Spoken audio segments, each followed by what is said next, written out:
welcome back to our third episode of season 2. Is overconsumption trendy? We're the Kois. I'm Nithya. I'm Alyssa. And I'm Anvita, and in today's episode, we're going to be talking about overconsumption and how it affects us.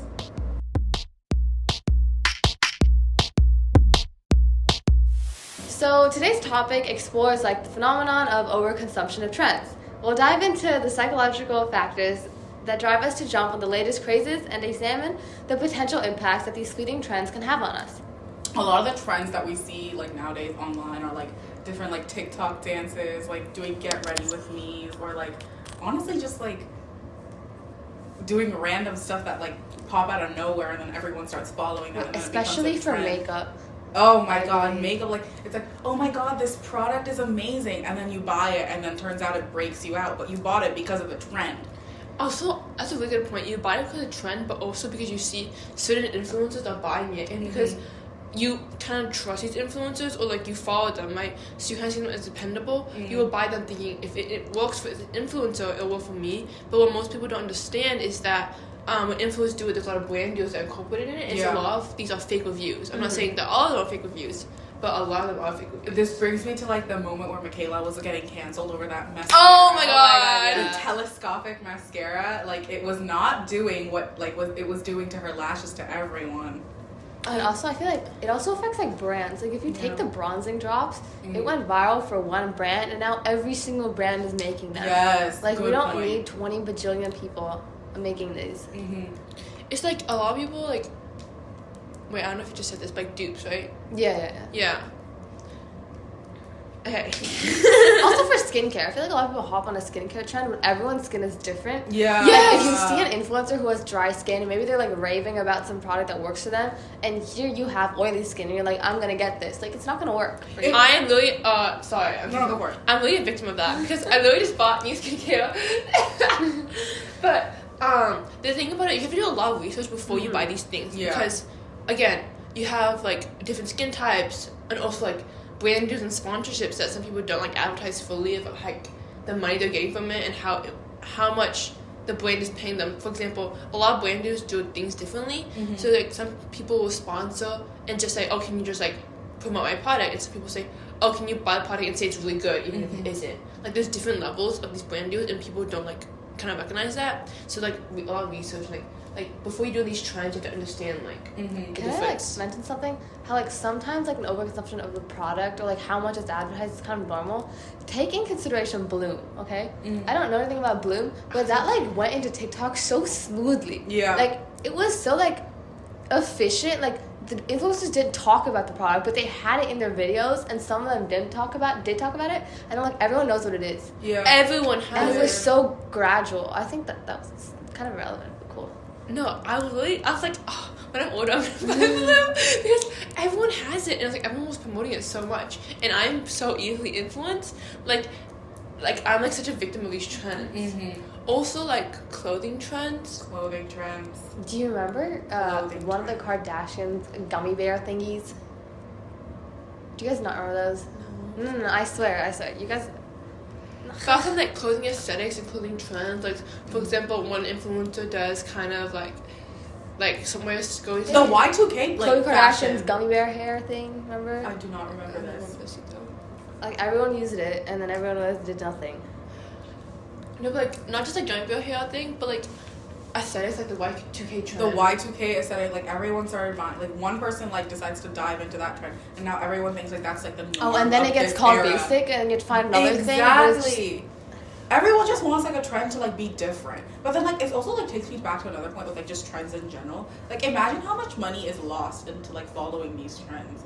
Even if you're on a budget, and you have to buy the product that is trendy right now, but it doesn't work for you. Imagine how much money goes down the drain for that. Yeah, a lot of people, to prevent that, a lot of people buy dupes, go into fast fashion, but they also don't recognize the consequences of doing that, stuff like that. The behind the scenes of that. Yeah, how exactly. It's affecting those people. Because they want to stay in trend, and they want to stay in trend so much. Yeah. Yeah, I feel the consumers have started to rely on viral trends and stuff that we're doing. Yeah, sure. Okay.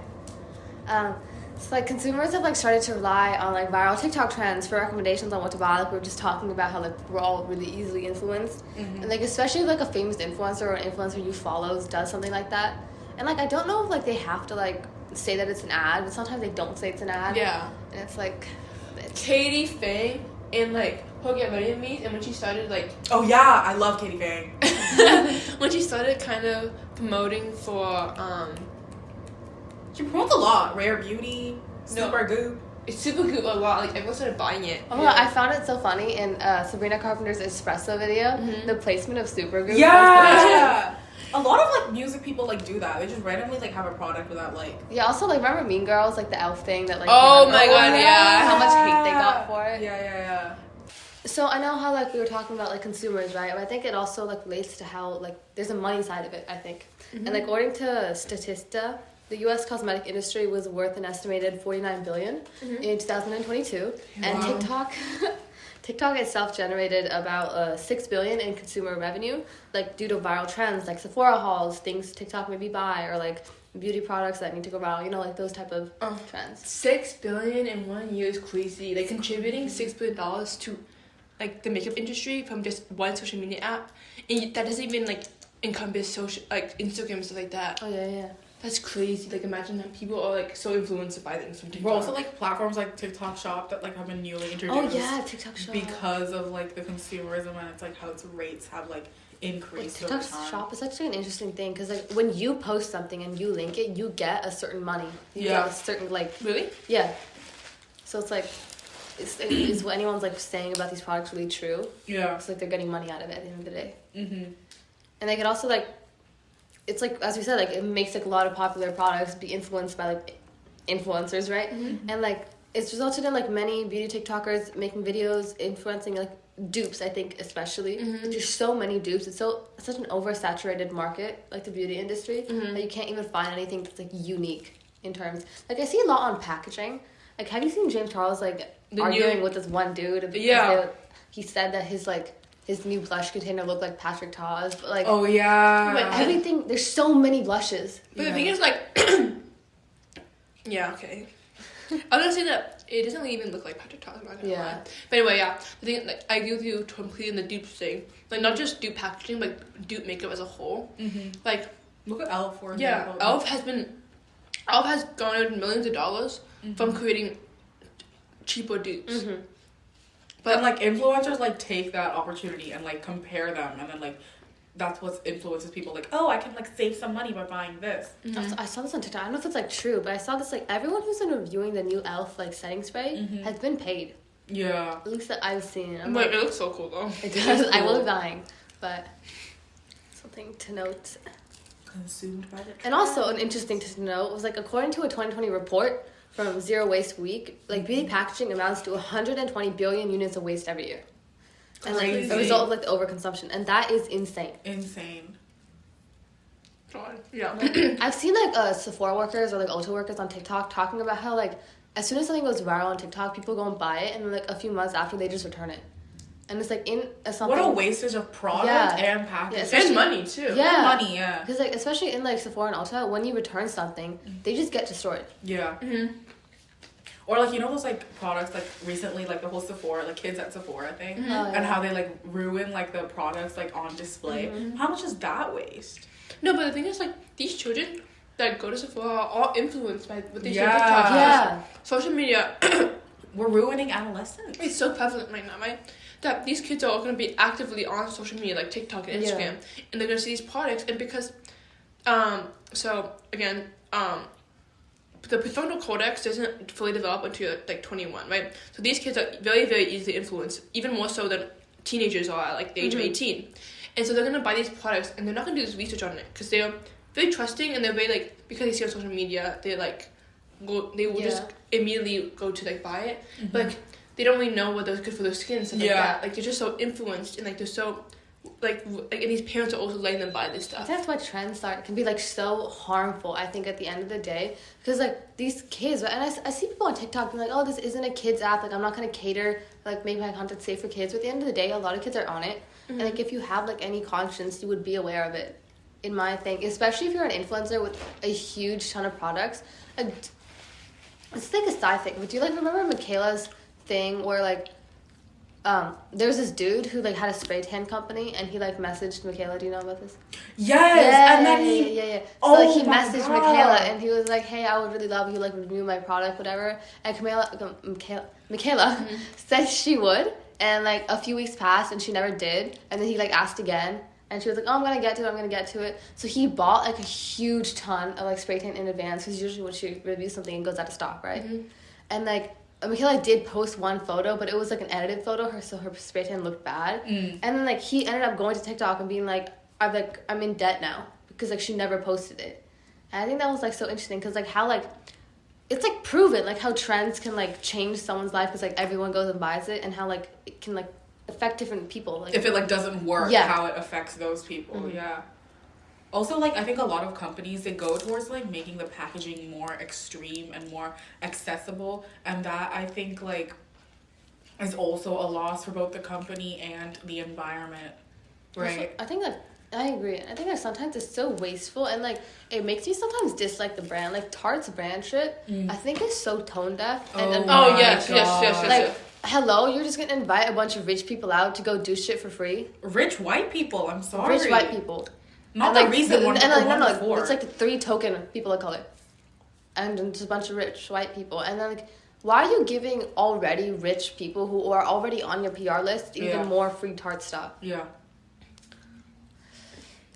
I think it's, like, everything that brands do to try to, like increase their... Never mind. Sure, that ended. Sorry. That part. No, I see, like, where you're going, like, to increase, like, their, like, presence in the market. Yeah. But all it does is just add more, like, waste. Yeah. It's more waste. And, like, people buy these things without knowing, like, the consequences and effects. I saw Rare Beauty. They started making dog toys. What was the need for that? It's like a blush and, like, a mascara for them. Like, I don't understand. Is just more waste. Like, we're already in, a environment where there's so much plastic waste. Yeah. It's insane. Like, what are the dogs gonna do? Put makeup on? Is that what you're advertising? God. Like, these things are so unnecessary, but it's all to generate some sort of income, right? Yeah. Because Real Beauty, is built it's Selena Gomez, right? So she's very popular, and because she's very popular, people are gonna buy her without like really needing the product. Guessing, yeah. On this topic, I found it so interesting. Ariana Grande has like nothing to do with her makeup company. Yeah. Like, I found that like everyone buys it because it's like her makeup company, but it's Morphe's makeup company under her name as a brand. Yes. But like the thing is like stuff like that. People will buy it because of like popular people own it, like Selena Gomez, Ariana Grande, without second guessing or like without even doing research or without knowing if they need it or not. Like, they wouldn't buy it for the makeup product; they would buy it for the person behind it. Like the Rode phone case. Can you? What? The Rode phone case. Yeah. Yeah, like that. I think like people started buying it because it's Haley Bieber's name. It was like kind of creative, but that phone case is like that. It's not sustainable. Like. And it's just, like, adding more waste to the environment, and people, like, buy it without, like, whether they really need it or not. That's so weird. There's so many niche things, like, in the beauty and, like, just, like, cosmetic industry that are not necessary. It's insane how much plastic waste that creates. And, like, as you were saying, like, how, like, people, like, go out and buy makeup under celebrities just because. And, like, obviously, like, sometimes this makeup isn't it. And then it's just, like, you waste it. I think this, like, also, like, heavily relates to, like, how humans kind of, like, work in a sense. Like, especially, like, when you see, like, a whole collective of people doing something. Stanley's is a great example. Have you seen those parents online where it's like, oh, my kid's begging for a Stanley and they're getting bullied because they don't have a Stanley? It's, like, disgusting. Fear of missing out. It's a water bottle. Yeah. And, an like, insulated water bottle. That spills. That leaks. I'm sorry, but there are better in the market. Dude, like, literally, the whole idea of Stanley is that it has a straw, right? But the straw, like, if you flip it upside down... It's so uncomfortable to hold. Like, oh my god. How are you gonna put it in your backpack, bro? No, disgusting. The moment you flip it sideways, water's gonna go spilling everywhere. Like, okay, anyway, continue. Sorry. Go ahead, Alyssa. Okay, so social proof, like, is a concept popularized... So, basically, this idea that everyone wants to buy things kind of, like, bandwagon is a concept called social proof. And this concept was popularized by psychologist Robert Cialdini, who suggested that people look to others to determine what is correct or acceptable behavior in a given situation. So when individuals observe others engaging with a trend, whether it's a fashion style, a viral challenge, or a particular product, they interpret this as a signal that the trend is desirable and or socially acceptable, and they feel inclined to participate in it. So the more people that participate in a trend, like makeup industry or like the Stanley thing, the stronger the social proof becomes, leading to even more individuals joining in to avoid feeling left out or like getting social approval. With like the thing we used to say about kids who don't have Stanleys getting bullied, it's like the social proof that they want to buy it because they want to quote unquote fit in. Because like, it's not that deep, guys. Yeah, it's really not that serious. Because like, go for it. Sorry, go ahead. It was like if you don't participate in the trend, like you're not considered normal. I feel like this even happened like when TikTok really wasn't that big. Maybe it was big. I'm not remembering, but Visco girls. Like, no, that was also when TikTok was smaller, but like that whole trend. Like if you didn't have a hydro flask, if you didn't have, oh my god, do you remember the Vans? The scrunchie craze? Scrunchie. I just wonder how much plastic that must have had. Like the amount of scrunchies I've laying around in my house, that was crazy. Remember like people had them like lined up on their hand, oh my god! And like save the turtles, but you're not saving the turtles. You're choking them. No, okay, that whole concept of scrunchies and visco aesthetic to save the turtles is so like hypocritical. I also think it's interesting to see like how that and like what's happening with Stanleys and like Y2K is just basically the same thing. Yeah, people put this like a slogan on certain aesthetics or something like that, and then people continue saying it without knowing like the actual meaning. Like talking about save the turtles, like people who participate in that trend and like buy all these scrunchies or like fit into the like push themselves into the visco aesthetic. They say the slogan, but they don't know that it's actually not. Like, yeah, I also think like when you like take like one thing like a visco girl and then you have like a Stanley girl and like. You know how like you have these like names for like fashion, whatever, but they're all the same thing. But then brands like they like make more clothes in that type of category. They like rebrand it by just recycling like past trends. Yeah, I don't understand it. On the topic of clothes, like people will try to participate in these trends, right?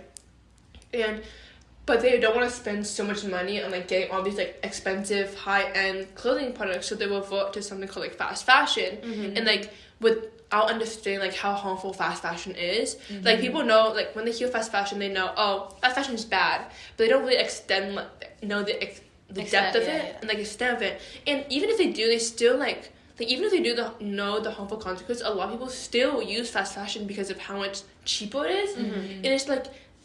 Just don't participate in that trend because it's gonna go away like eventually. Like why are you spending your money and harming a certain group of people?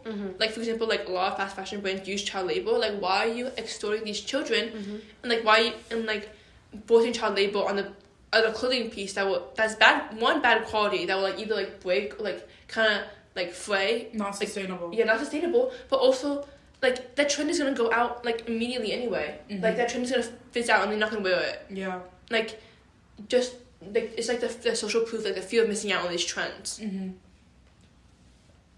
I feel like going with, like, child labor part of it, right? And, like, it's like Shein.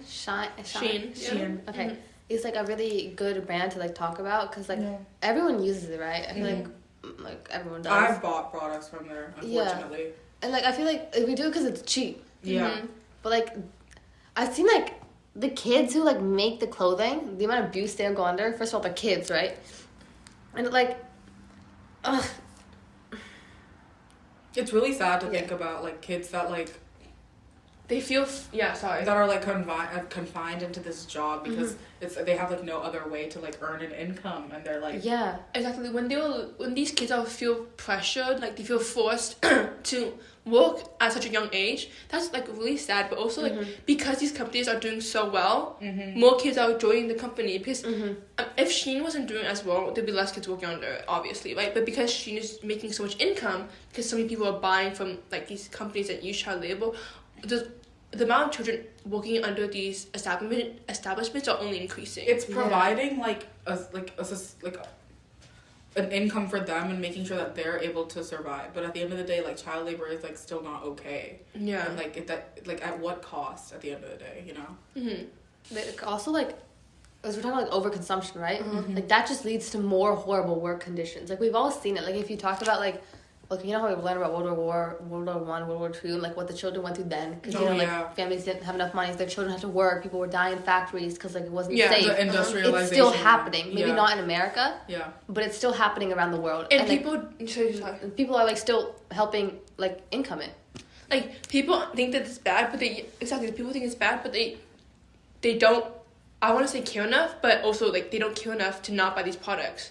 Like, they don't, like, they think, oh, it's cheap, so it's like, I want to buy because it's cheap, and like, I want to fit in with these trends. And also, I'm gonna say, never mind, I forgot my... Also, like, clothes, like, fast fashion, the clothes fall apart. Like, I understand it's cheap, but the thing is, when you buy clothes clothes are not cheap to make. Yeah. Like, properly, without child labor and, like, child exploitation behind it, it's not cheap. So you're paying for what you get, and you're paying for a product that it's not gonna break on you. But fast fashion, it's made to, like, fall apart at the end of the day, so you buy more. You can see a difference in material, and just like, if you want to follow the trend, what you buy, like, from fast fashion is not going to be like the exact replica of what you were, like, envisioning. Because like, if you wanted like I don't know how to say this, but like, yeah, it's like the material difference, the way it looks is different, and like how long it lasts, like the lint that can come up on it, and how it affects like skin. Like, you don't know what the product has been made out of. Like, I've seen like some people who like wear like fast fashion clothing. It's like sometimes their skin gets irritated and like they have to go to the hospital because of that. And it's really like concerning at some level. It's also just like, you buy fast fashion because there's a trend going on about maybe like some influencer wore, and then a week later no one likes it anymore. Like, why don't we start thinking as an individual instead of a collective? I think this brings up, I don't know if you've seen it, but the tankini discourse on TikTok. Tankini? So like, tankinis are like a bikini, but like there's clothing under it too. Okay. Get what I mean when you visualize I'll insert an image for watching viewers. Wait, I'm kind of interested to see what a tankini is too. Okay, wait. Because I just like saw people arguing on TikTok. I'm like, what is happening? Tankini? What's the way you spell it? Oh, tankini. Got it. It's a bathing suit combined with a tank top. So it's like a one piece.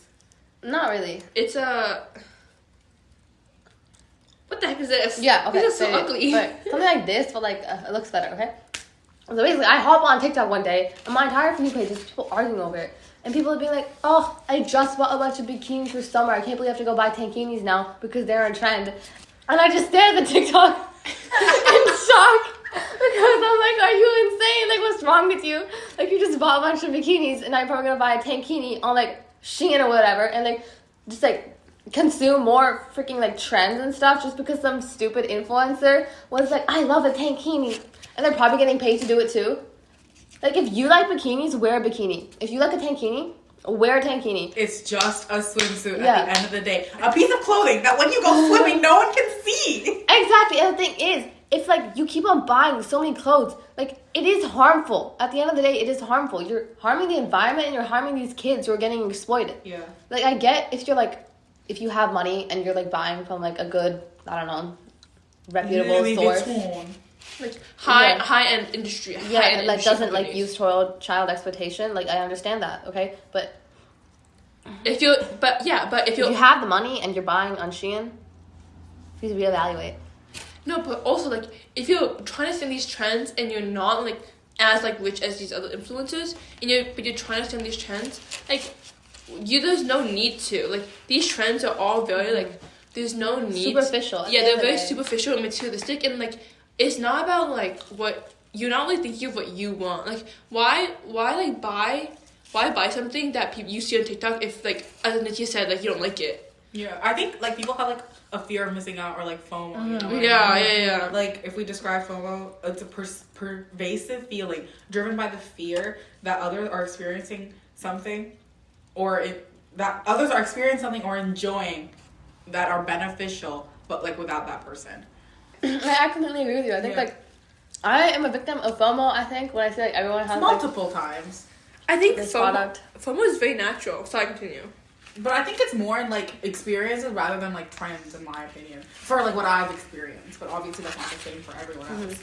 I think if someone sees all their friends participating in the trend, they'll for sure. Yeah, I think there's two aspects of it, like, not just trends, but, like, when you see that, like, people close around you participating in it, you're gonna feel like, even though you're not interested in it, you're gonna, like, want to kind of participate in it because you don't want to miss out on that experience. You don't want to get left out, Yeah, and feel like that, like, you kind of have, like, that thought of, like, what if it actually is fun? And you do it, and then even if you don't like it, you're like, oh, like, it was, like, cool or whatever. I think it's important to also take, like, your image, like, in like, society. Like, if I don't participate in it, A, I'm being left out, and B, will I be considered weird and not normal? Well, I think, like, the weird and not normal is so true, especially in school. Yeah. Like, I feel like sometimes we're guilty of this, too, when we, like, judge people who, like, don't. I Like, don't know. roller I'm, like, backpacks falling. is a good example. Yeah. I judge people who have roller backpacks. Roller so hard. backpacks and Android phones. I'm just putting it out there. As someone who used to have an Android, I thought I used to have Samsung.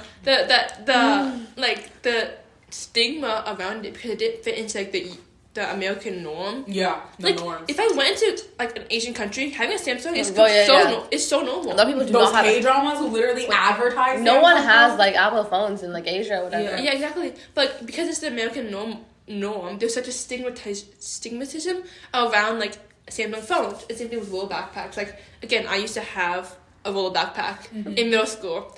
And let me tell you did? I don't remember this. I used to have a roller backpack. And I do remember. Every time I rolled it down the hallways when everyone was in class, you can hear it on the pavement. I felt so like embarrassed. Not that it's something to feel embarrassed about, but because like everyone, like in my elementary school, private school, everyone had a roller backpack. Like it was such a norm not to have a roller backpack. And then go to elementary school, I always wanted a roller backpack because everyone had it and it was considered cool then. But now, no. But like now when you like grow up, you have to like switch your backpack. Yeah. It's, like, especially like in my elementary school, we had like private school, like it's a private school, right? So like everyone like a lot. Everyone would buy like high-end Zukas or like whatever. The like, Zukas! the Zukas! Oh my god. And let me tell you, those are so like I did think they were cool when I was younger, but like they're not like the space like in the Zuka to fit your stuff is like not like it's It's not, also like it's I not don't think worth- it's very accessible. Like you have to go. It's not worth, but also like it's not something you feel embarrassed about. But when I had that roller backpack in middle school, it was like such a stigma because no one else had a roller backpack. Yeah. And like I was like I thought I was weird, like not weird, but like I just didn't feel like I fit in, even though it's like again not that serious. Like these superficial things are not that deep for you to worry about fitting in or not fitting in. I think like we're talking really about like the negative side of trends, but I think there is some like positive side of trends because I think like especially like on TikTok, you're a part of like a community on your For You page that like caters to what you like. Like I like makeup, so I see a bunch of like beauty influencers on my page, and I see like maybe if you like gaming or like Fortnite, whatever, your entire For You page is that. I don't know, but like trends often like align with like specific identities, lifestyles, or like social groups. And, like, certain fashion trends may be associated with a particular subculture, while, like, maybe fitness challenges can be embraced by, like, health-conscious communities. And, like, these can serve as a form of, like, identity reinforcement. Like, seeking, like, one's, like, affiliation with, like, a particular group. I think that's why the algorithm is so, like, there's so many like, you can't consider the algorithm good or bad, because it will put stuff on your For You page what you like to see or what you're interested in. Yeah. And obviously, if you're interested in these things, you're going to participate in the trend for it, right? So I definitely agree with, like, there are some good sides of it. But, yeah. Because, like, you feel like you're relatable with those people, you know? Like, you want to, like, participate. Yeah. But also, there comes with that thing of, because you're in that sort of community, there's multiple aspects of it. For example, like, if you're in a makeup community, but these makeup things don't fit for your skin type, you're still gonna try to seek that validation. So I think even though there is a good side of like the identity reinforcement, like there's still feeling of like wanting to make sure you fit in and stay relevant within that community, or like be validated or accepted by those people in the community. It's still kind of harmful. Yeah, for sure. I think it's important to acknowledge that people just need to like kind of do their research before continuously buying these products and see what they like and what they don't like. But I think that's what like platforms like TikTok do. It's like with multiple videos revolving like the same product or something. It's like that is your like research technique, although it's not like 100% true. But yeah, I agree that you're bound to see good and bad reviews on these things. Yeah. Also, I think like scrolling and like looking at these type of products can like reduce like stress, and like you kind of escape like your normal world. Like for me, looking at these platforms is like a way for me to get like out of the school zone, you know, and like de-stress and have a chill moment to myself. Definitely. Yeah. Also, I think it's just entertaining. Yeah. But like watching things and being entertained is different from actually like going out to buy these things and consuming like these different products and stuff like that too.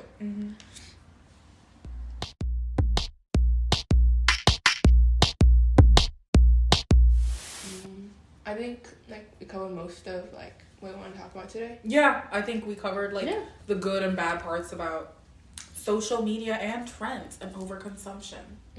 Yippee.